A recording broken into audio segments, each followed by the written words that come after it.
Sejam todos bem-vindos ao EcoCast, o canal que simplifica as práticas ESG para a sua empresa. E hoje nós estamos com uma série Pocket com assuntos mais técnicos, né? Vamos hoje falar sobre passivos ambientais. Eu estou aqui com o engenheiro Vitor, engenheiro de Minas, né?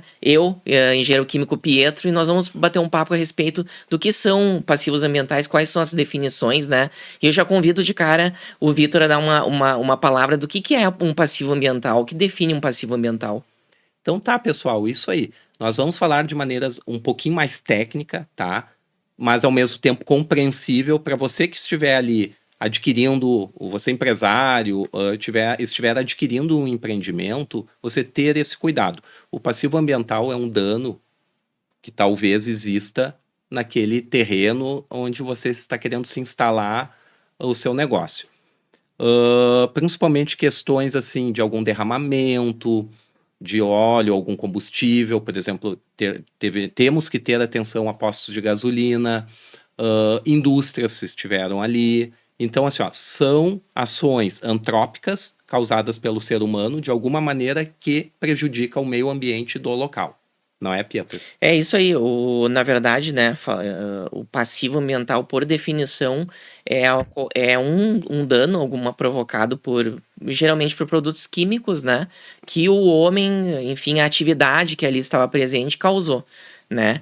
E bem colocando assim, é um cuidado que os empreendedores devem ter quando estão negociando uma área, comprando um terreno, mas também quando tu aluga uma área, né, uma área sua, tu aluga para alguma atividade, tu também tem que ter esse cuidado, porque aquela atividade que aquele locatário está desenvolvendo pode estar gerando um passivo para tua área, que a área é tua, né? Então, e a gente entra numa questão muito delicada nesse sentido, que a legislação ela acaba passando para o comprador, o proprietário, todo o passivo ambiental que existe ali. Então, juridicamente, né, se tu não amarrar isso em contrato, quando tu vai fazer uma compra de uma área, quando tu vai alugar uma área, tu acaba pegando aquilo para si, né? Então tu vai ter todo aquele ônus, né, de uma possível remediação, né, da área. E para quem não entende, remediação, né, nada mais do que uma descontaminação daquele passivo ambiental, né? E quando a gente fala de passivo ambiental, mais tecnicamente a gente está falando de passivo em solo e água subterrânea, né, que a gente tem alguns dispositivos aí que se trabalha, né, análise de solo, análise da água subterrânea via poste de monitoramento, né, e tem todo um faseamento também desse processo de avaliação do passivo, né. Eu até queria que tu falasse um pouco melhor, Vitor, sobre esses faseamentos, né, como que funciona essa parte, que a nossa série aqui, ela continua nos próximos, né, e a gente vai dar só uma pincelada nessa parte, sobre as fases de avaliação de passivos ambientais. Exatamente, até porque isso que o Pietro estava falando antes, e é importante, né, Pietro? Fica registrado na matrícula. Exato. O dano ambiental, né? Exato. Então não pense, né, tu vai estar ali adquirindo um imóvel, às vezes tu não sabe, mas depois que ele é confirmado, e aquilo vai para a matrícula, ele é averbado, e isso acaba dando uma balançada no valor financeiro do imóvel, né? Certo. Mas nós vindo para essa ideia das fases, né?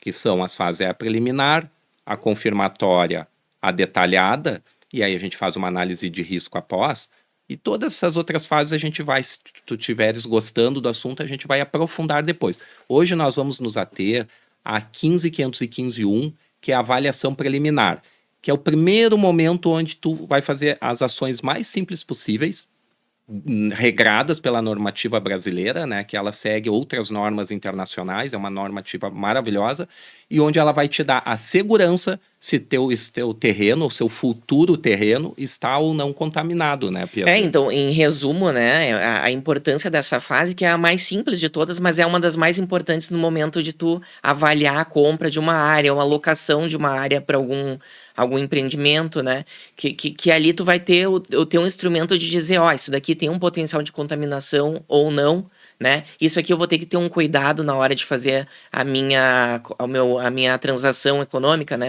Passar o ativo ou alugar a área. Enfim, ela é simples, mas é a mais importante, né? Então, a partir dela que tu vai ter os outros direcionamentos pra gente, né? Em caso de uma contaminação real, tu tá mitigando, remediando. E nós podemos aqui dar exemplos, né, Pietro, que há anos que se trabalha, até eu gostaria depois até de falar de uma equipe técnica ideal e de uma entrega ideal. Acho que depois no final é muito importante que a gente percebe aí o que o pessoal esquece.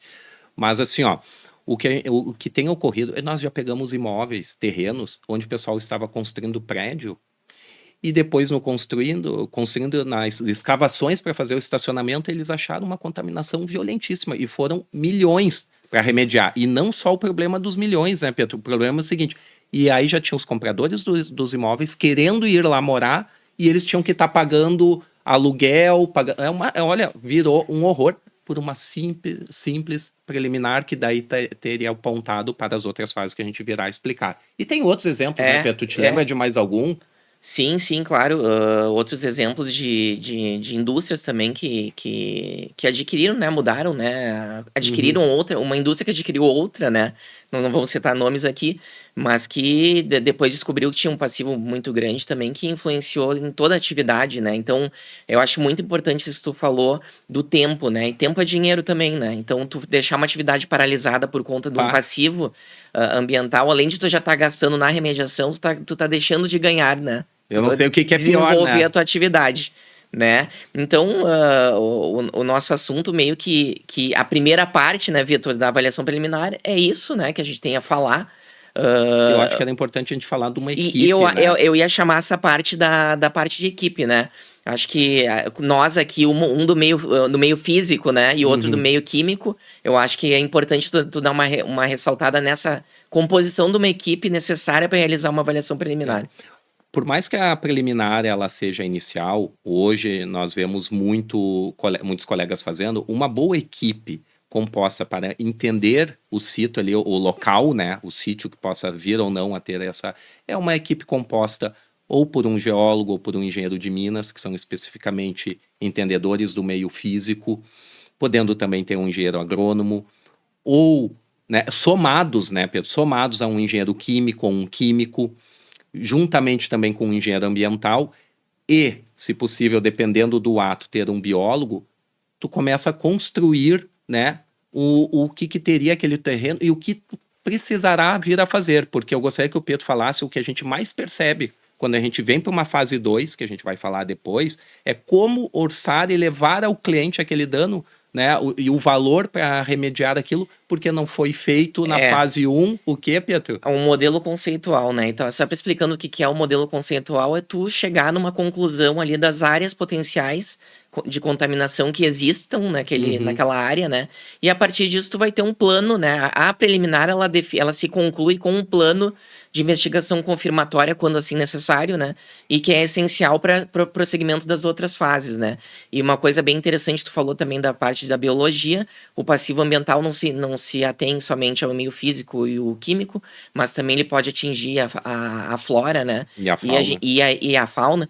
Então a gente consegue ver indícios de uma contaminação, às vezes até pela condição fitossanitária daquelas unidades vegetais, né?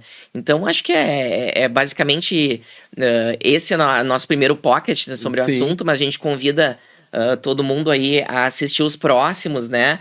Eu acho que a gente vai se despedindo aqui, convidando também o pessoal a curtir, ativar o sininho aí, curtir, seguir o canal, né, que é importante até para tu tomar conhecimento dos próximos episódios dessa série Pocket aí de assuntos mais técnicos, né? É isso aí, e assim poder fazer um negócio muito mais seguro e com garantia de sucesso aí.